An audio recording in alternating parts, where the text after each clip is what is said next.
Good morning. Good morning, Internet land. We are just going to wait a moment for Instagram as usual to catch up, and then we will begin our broadcast. Learning to trust your desire, or learning to befriend your desires rather, by trusting your curiosity. That's what we're going to talk about today. We're almost there. Looks like, okay. Looks like we are live everywhere. Okay, so good morning, Internet land, and welcome to DIY Wellness. This is the show for people taking personal growth into their own hands. And on this show, I like to explore different strategies for improving your quality of life and well-being. You just take what resonates and toss the rest. Not everything in my worldview is going to align with everything in your worldview, and that doesn't matter. What matters is that you're showing up in the world in the way that you want to show up in the world, and therefore adding to the world. So last week we talked about the idea that our deepest desires are not random, that desire is guidance, that beneath all of the conditioned wants and cultural programming, there are genuine longings trying to point us somewhere. That's the idea. And today I want to take it one step further, because even if that's true, which I believe that it is, most people immediately run into a problem. Okay, Brian, but how do I actually trust my desires? How do I do it? And I think the answer is actually something a little simpler than that. We don't start by trusting our desires, because there is so much cultural programming and there is so much comfort needed by the traumatic experiences that we've had, that we start instead by trusting our curiosity. Because the thing is, most people imagine that desires arrive fully formed, like lightning, like certainty, like a divine voice booming from the clouds that feels like this is my destiny, and it always has been, and now I know. Quit your job, move to Paris, write the book, start the business. But the thing is, that's almost never how it happens, like literally almost never. Most of the time, desire arrives very quietly. In fact, it arrives like almost wearing a disguise sometimes. It sounds more like, huh, that's interesting. Or, I wonder. Oh, I wonder about that. I wonder where that started. I wonder what that's about. Or, I'd like to know more. Or, that's weird. Why do I keep thinking about this? Curiosity is like desire before there's any confidence.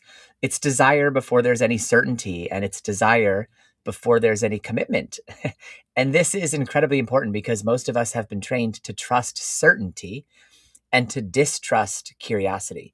I mean, think about this for a second. Schools reward certainty. Businesses reward certainty. Experts sell certainty. Politicians sell it. Religions often sell it. And so we're sold that, and then we're trained to think that's normal and to want that. But life doesn't actually unfold through certainty. Life unfolds through exploration. Life unfolds through creativity. So no child really learns to walk because they're certain. They learn because they're curious, because they're pulled. And it is our destiny as humans to walk. So you can say that curiosity leads us to our destiny. No artist becomes an artist because they're certain. They become an artist because they can't stop exploring. No scientist discovers anything because they're certain. They discover things because they're curious. Curiosity is one of the most powerful forces in the universe. Researchers actually now qualifying curiosity as one of the 6 basic emotions. Along with sad, glad, mad, scared, and disgusted, we now have interested or curious. And they're talking about that being a primal force, which I truly believe is the case. So the problem, though, is that culture slowly trains us out of our curiosity. Instead of being taught to honor our curiosity, instead we're taught to ask, like, what is practical? What's realistic? What's responsible in this moment? What's expected? What's acceptable? What's profitable? Before we even have the notion to ask anything like, well, what's interesting to me? Or what feels alive right now? Or what's fascinating? Or what's pulling at me? Eventually, curiosity gets buried beneath obligation and cultural etiquette. And then something really tragic happens, which is we stop listening to it. Not because the desires have disappeared, but because we stop making room for them. This is where befriending desire becomes different from following desire. A friend isn't someone that you blindly obey. A friend is someone that you spend time with, someone you listen to, someone you get curious about, someone you build a relationship with. And that's how desire works too. Most people think desire requires giant leaps, but I think desire actually usually requires teeny tiny experiments. Not quit your job tomorrow, but read that book, or not move across the country, but take the class. Not bet everything, but follow that breadcrumb. The Taoists understood this. They talk about nature unfolding. It doesn't force. The river finds its path one bend at a time.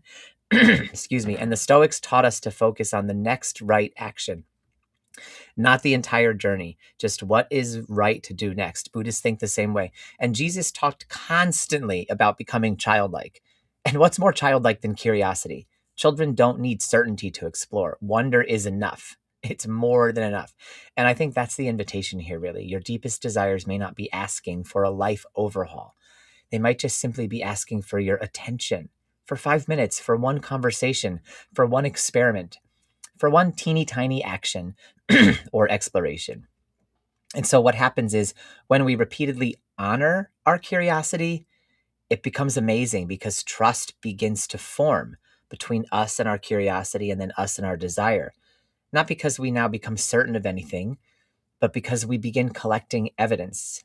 Evidence that our curiosity is intelligent, evidence that our desires do have something to teach us, and evidence that life becomes richer when we participate in it. This is how friendship works. You don't become friends through certainty. You become friends through time together, feeling it out. Do I like this person or not? Through attention, through curiosity, through relationship. And the same is true of our desire. So perhaps the goal should not be figure out your purpose.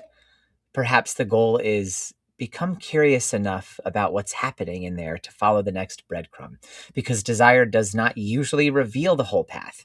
It reveals the very next step. And that's plenty. That is enough to move you in the direction that you need to go. So what I want to do now is just take the next 10 minutes and do a quick shift practice together. Shift stands for somatic, holistic, internal family transcendence. And what we're going to do here is we're going to blend nervous system regulation and parts work and just meet the parts of us, meet our desires, meet those parts that hold the desires and allow it to be okay, whatever's going on in there. Just meet them with self-acceptance. So allow yourself to just take a moment here and get 10% more comfortable. Shift if you need to find a good spot to feel really comfortable in your chair. And take a nice, slow, deep breath. And remember that when we tap, it's going to be an eyes open and repeat after me practice, meaning you don't have to know about the tapping points and you don't have to know what to say. You can just repeat what I say and you can watch me and follow along. However, if anything I say doesn't totally ring the chime of truth for you, then just change it in real time to some words that do, because trauma healing and reconnecting to our desire like this and all of that emergence happens in truth and safety and with a compassionate witness. Those are the three ingredients needed for this deep kind of work. And the truth is what you bring to it with your words. So change the words to what resonates for you. The safety is created by the tapping and by this container. And the compassionate witness is us and this community and our inner self. So take a moment here. Oh, also, that said, if you are comfortable with all of this and you want to close your eyes, you can. You can't get this wrong. So just bring to mind something that you've been curious about recently. Not necessarily a huge dream, just something interesting. Something that keeps returning, something that quietly captures your attention. No need to decide anything about it. Just notice what this thing is, what this formless, partially formed desire is. And when you're ready, you can begin tapping with me on the side of your hand. And we're just going to connect with our curiosity right now. Even though I don't know where this curiosity leads, I acknowledge it. Even though it feels uncertain, I'm willing to notice it. Even though I don't have answers, I am open to exploration. Top of the head. This curiosity. Eyebrow. this fascination, side of the eye, this interest, under the eye. Something keeps pulling me. Under the nose. Something keeps returning. Chin. Something feels alive. Collarbone. I notice it. Underarm. I honor it. So just allow what's coming up to come up for you. Take a nice, slow, deep breath in. You can place your hands on your heart if that feels aligned, and then a long, slow exhale through pursed lips, like this.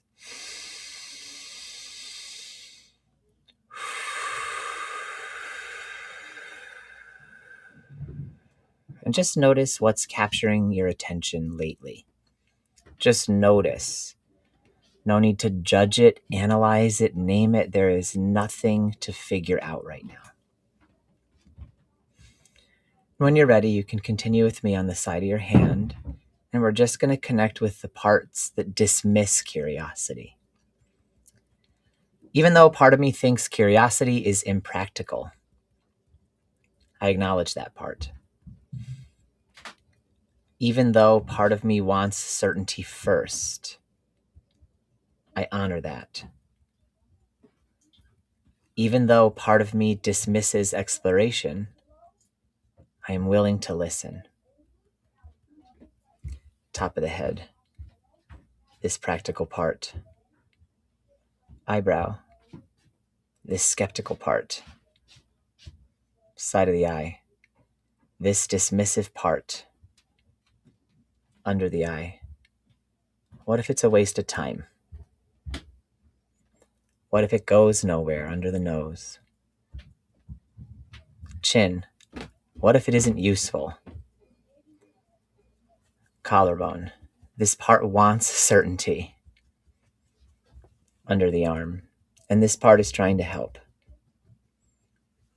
Okay, take a moment here, place your hands on your heart, and just tune in to whatever's coming up for you. See if this part's willing to share. What is it trying to protect you from? With this skepticism, with this practicality, with this dismissiveness toward curiosity and toward fascination. And just see if it's willing to share. No pressure, no forcing. And just allow whatever comes up and be with it.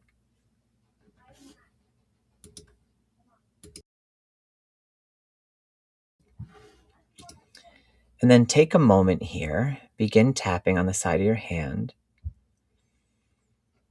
And we're going to take a moment here and notice another curiosity. What else comes up? What else are we curious about? Just allow something else to show up. We're going to meet this new curiosity. We're practicing, doing our reps, noticing what makes us curious. So even though another curiosity is emerging, I have more than one. I acknowledge it.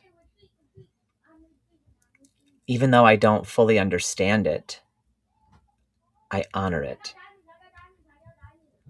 Even though it feels vulnerable, I am willing to explore it. Top of the head. Another breadcrumb. Eyebrow. Another fascination. Side of the eye. Another possibility. Under the eye. Another spark. Under the nose. Something else that wants my attention. Chin. Something else that feels alive. Collarbone. I notice it. Under the arm. I welcome it. I want to get to know it better. Just take a moment here with your hands on your heart. You can stop tapping or you can continue lightly on your favorite tapping point. And just check in with yourself and ask if you trusted curiosity a little bit more. What might you explore? If you were able to. And there's no forcing, there's no scorn if there are parts that feel that trusting curiosity is dangerous. That's okay. That makes sense. This is just a hypothetical. If you trusted curiosity a little bit more, what might you explore? And just see what comes up. See what desires might be sitting back there, ready for your attention. We're going to move into another round here. We'll do 2 more rounds back to back, and then we're going to do a closing visualization. We're going to really meet the part right now that wants certainty. Even though a part of me wants guarantees, I acknowledge it. Even though uncertainty feels uncomfortable, I honor that. Even though I want the whole map, I am willing to learn to trust the next step only. Top of the head. I want certainty. Eyebrow. I want guarantees. Side of the eye. I want proof. Mountains of it. Under the eye. I want the whole plan. Under the nose. This part wants safety. Chin. This part wants assurance and reassurance. Collarbone. This part is trying to help. Underarm. And I am willing to understand that more. Yeah. Let's just take a moment there. Keep tapping on your favorite point or on the side of your hand. Just tune into this idea. What if curiosity only needed one small step instead of certainty? What might that step be? We're going to move into the last round here before the visualization. And what we're going to do now is we're going to gather all of the parts. We're going to gather all of the parts holding the curiosities. We're going to gather the protective parts and the parts that feel nervous about following what makes us curious. So even though different parts of me want different things, I acknowledge them all. Even though curiosity and caution coexist, I honor both. Even though I don't know the future, I am willing to stay open. Top of the head. My curiosity. Eyebrow. My caution. Side of the eye. My wonder. Under the eye. My skepticism. Under the nose. My excitement. Chin. My uncertainty. Collarbone. All of these belong. Underarm. All of these are welcome. Okay, stop tapping there. Place your hands over your heart and just allow your eyes to close or cast them down. And imagine now a circle forming around you. And right inside this circle at the edges are your curiosities, your fascinations, your longings, the things that keep calling your name. And now notice the parts that resist also there at the edge of the circle. The cautious parts, the skeptical parts, the practical ones, and the ones that really want certainty. Invite them all in. No one is excluded, no one is wrong, and none of your parts are being fixed. They're welcome just as they are. And at the center of the circle is you, the inner wizard, calm, present, and steady.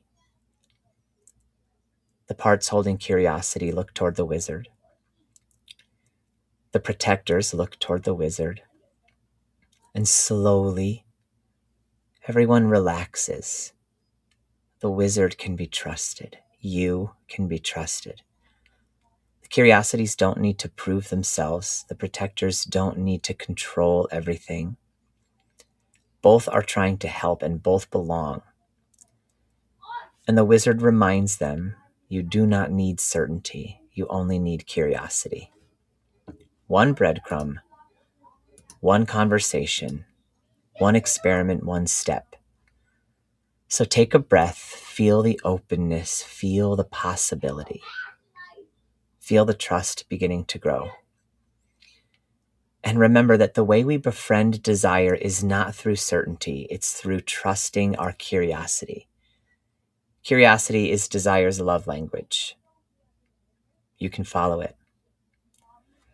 So if what you heard here resonates with you, then please share this video with those you know who might appreciate the message. And if you have any questions or comments, let me know down in the comments, and I will work down there with you to help you get unstuck or celebrate your wins. Because remember that DIY wellness means do it yourself, but that does not mean that you have to do it all by yourself. I will be back again next week at 8:30 a.m. Eastern Time on Tuesday morning. Until then, keep taking personal growth into your own hands. Much love, everybody. I trust you, humanity. Bye.